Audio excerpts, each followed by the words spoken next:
a car with airbags attached on the outside, a car that goes sideways, and a see-through car. Here's a look at 3 of the more futuristic concept cars on display at the Tokyo Motor Show. First, there's Flyspeed by Toyota Gosei. Cars usually have airbags inside the car, but this one also has airbags outside the car. They inflate if the car collides with a pedestrian to lessen the shock. The airbags also warn people when the car is turning or changing lanes. The one-seater changes its shape to reduce air resistance and become more fuel efficient. Toyota Gosei says it hopes to take this car to market eventually, by 2030.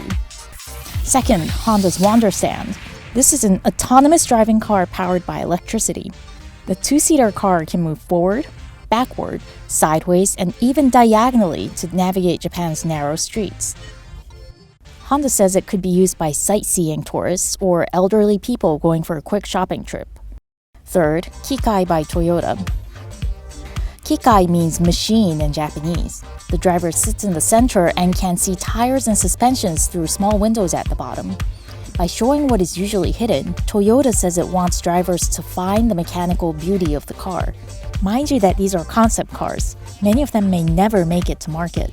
Still, they may provide a hint on what car makers believe are important technologies for the future.